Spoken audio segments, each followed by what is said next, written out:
Choip, choip, choip. Choip, choip, choip.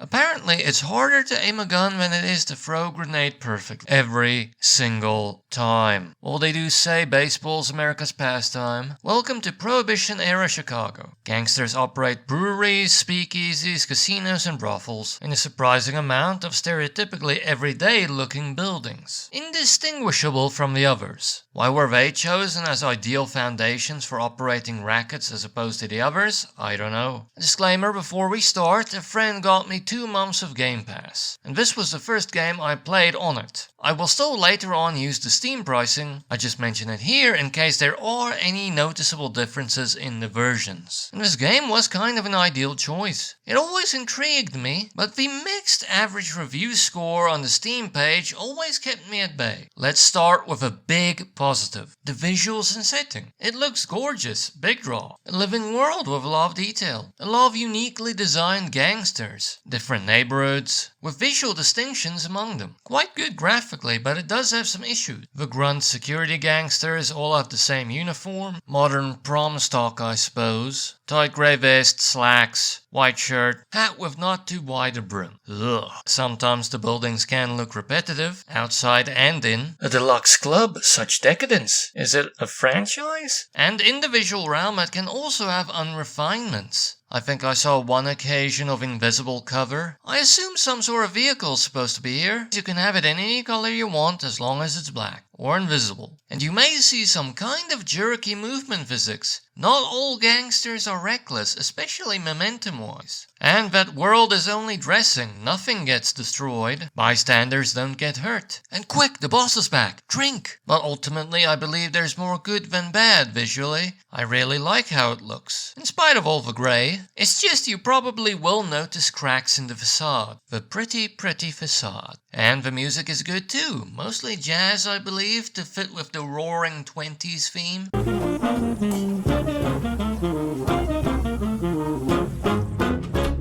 And different neighborhoods seem to have different background tracks to add to their distinction.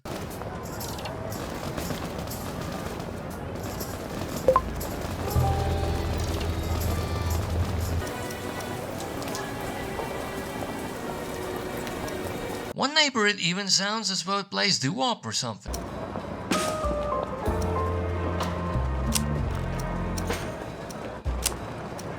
And at times they add some guitar wailing.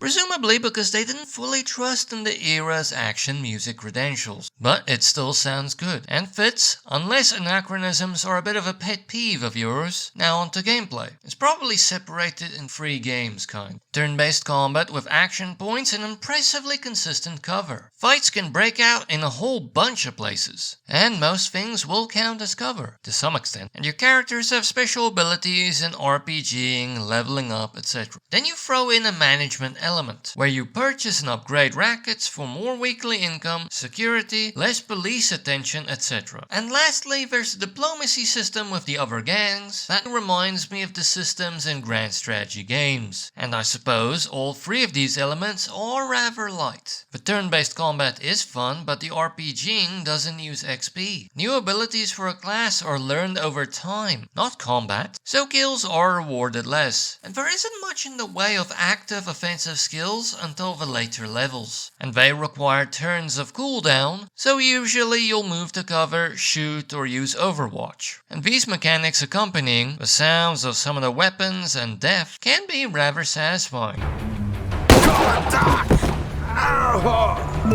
But the starting available target is automatically the target with the highest percentage to hit chance, at times decreasing the need for tactical decision making and resulting in more routine functions on your part. I think if you're strong enough, sometimes you just click confirm when you have drastically, unrealistically improved aim.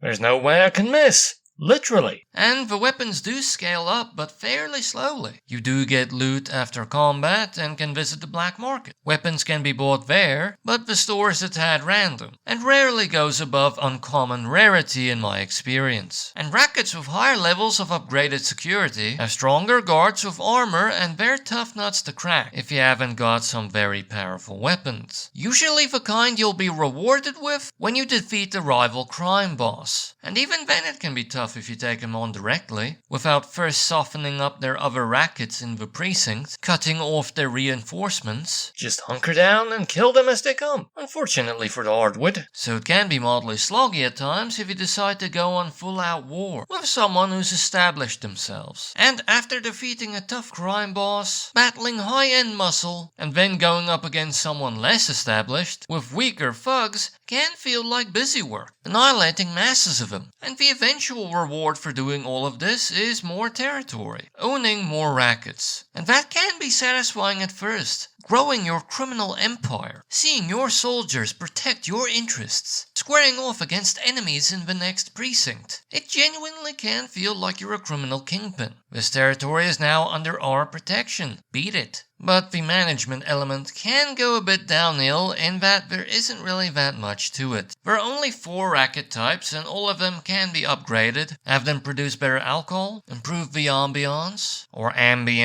improve your word of mouth marketing, which presumably consists of more people going around being like, psst, hey you, interested in this illegal activity? Then go here! And later on, as you get more properties and earn more money, you will spend an annoying amount of time spamming the buy upgrade button in a bunch of rackets across different precincts from different neighborhoods. By this point, it's not even admin. I specifically can love micromanagement. In fact, I miss it from the Total War franchise. But this game could have really benefited from a way of automating this process. Properties can become rackets of different sizes. They can, say, produce more alcohol or host more customers. So it can be important to pick what rackets go where, to balance occupancy with alcohol production to maximize profit, while keeping police attention low enough that you don't get raided. But even that decision will become standardized, almost faultless. And the faff, clear out thugs, buy racket, upgrade racket, attack new territory, repetitive, and diplomacy is exploitable, changing depend on your moment-to-moment needs, just like in Total War. I don't want to fight you now, I'm busy with this person, so for the time being, no drive-bys. By the way, drive-bys would have been a great addition to this game. I didn't even dabble much in options like moles. It's surprisingly easy to squeeze closer and closer while maintaining a business relationship until you get close enough that you can get him then. And not that many options besides that. You can even buy factions out. For characters based on famous gangsters, they're more than willing to be bought out of their ambitions of controlling the city. So sometimes you can wait, buy them out, clear out the weak thugs that remain, and spam upgrade again. There's seemingly no way of using your troops in an RTS fashion like your rivals seem to distract or damage them. Just a law of killing that requires oversight and can lose its charm. So gameplay-wise, it isn't the most stimulating, but it can be fun. I found it rather easy, seldom felt threatened, never really had police trouble, only had a few tough fights. So maybe you should increase the difficulty, as well as the amount of rivals you will have from what I had, while at the same time decreasing the amount of neighborhoods available. This might decrease the slogginess, because there's a lot of territory to take over, and who knows, maybe that will decrease the rate of consolidation. Keep the fighting between factions going, although maybe it would just speed that process along. It does have some distraction in the form of quests and a little bit of story, and I believe each hired gangster has a side quest to offer. It's not voiced over, but it gives you something else to focus on apart from war while waiting for upgrades. Each boss also has a unique intro and victory cinematic that I'm guessing is a little bit history lesson combined with ad-lib from the developer. They are cool if the visual unrefinements are present there too, but that's not not much of a story. It took me 33 hours to complete a run with these settings. I stopped after victory condition was met. Wasn't really in the mood to take over anymore. And it is cheap on Steam. 219 Rand full price, 54 Rand 75 on sale. That's 1 Rand 66 per hour of gameplay, which is quite good. So at the very least the game is good value. But to download the game is a fairly large size, as it takes up 9.51 gigabytes on the hard drive. And I didn't even try it on the Warhorse. I'm pretty sure it would sync because of the cement shoes. Or cement CPU. Stereotypically, it's surprisingly kid-friendly for a game with this subject matter and dark style. Booze, murder, brothels, yet it's not that seedy. Although I haven't read all character descriptions, haven't seen all of the companion quest lines. Maybe there's something there. For instance, Zizi, a character from Jamaica, has a victory voiceover that's maybe a bit stereotypic. Plays alongside the other squad members, but I think you may be able to isolate it. Yeah, man! There is swearing, mild suggestive themes, alcohol talk, very little drunkenness, with as much alcohol as you make. I suppose the worst thing in this realm is probably the execution ability, and how brutal it can be. But you have to admit, it's quite pleasant to see someone from Downton Abbey slitting someone's throat. The game has great visuals, lovely 1920s style, graphics are good, place feels alive, has nice stylish gangster design, but visually it is unrefined, has repeating or at the very least similar looking areas, and it has other issues and feels a bit loose. The game has good old-timey music, mostly jazz, or mostly swing. Sounds good enough, but some of it isn't exactly period accurate. The game has a lot of cool bosses and gangsters to choose from, with unique stories and missions. Plus the boss's intro and victory videos are nice and cinematic. On the maybe side, there isn't much story even when you consider the different companion quests and side missions. Or at the very least, the story is not presented in a way that makes you care about the gangsters. As said, it's loose in feel. What voiceover work there is, usually are sound bites and aren't applied to quests or anything like that. In the crime boss intros and victory cinematics, the voiceover work is full, but maybe is stilted.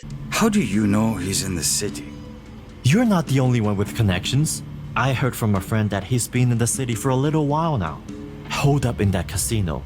And maybe the visual refinements as well contribute to this feeling that everyone is a tool. But in all fairness, maybe I'm biased, that mixed review score has influenced me a bit. Maybe I feel this way because I didn't expect much. And the side quests for non-gangster characters do seem to taper off later on. And all in all, some people may say that this story is a bit clean. But there is some story to distract, and sometimes it can be cool and tough. The turn-based combat, while fun, can be unrewarding and sloggy. Guards with good armor can be bullet spongy, but other times killing thugs can be busy work. In all fairness though, there is an auto-resolve feature. I just tended to not want to risk it. I don't think the AI is as precious about your gangsters as you are. Management gameplay only offers 4 racket types, and few options really. What do you do with all that money? Assassinations, gang hits, drive-bys, gang control, etc. would be lovely additions. It would have been cool if there were more ways to exert your authority and outmaneuver your enemies. The gameplay can get repetitive quickly, especially when you have to spam upgrade and take over a lot of territory, and diplomacy is a means to an end, very much like in Total War. The AI is quite weak and you don't really need that much strategic thinking. You generally don't outwit your rivals. You can present strength and then buy them out later, or attack at your leisure. I don't think I was supposed to win this early, but maybe it will feel better if you increase the difficulty, amount of rival bosses, and decrease the amount of neighborhoods you can take over. Perhaps it will become more thrilling. Maybe all of these cons are a bit harsh. I did enjoy this game after all, but yes, as we have proven, a lot of people won't. Come on, play it. And receive a world's best gangster boss mug.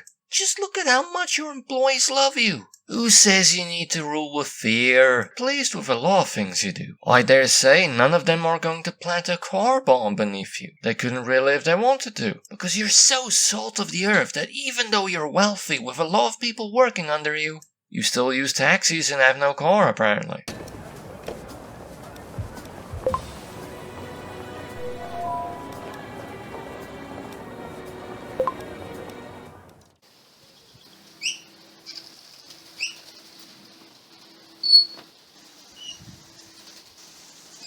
choip, choip, choip.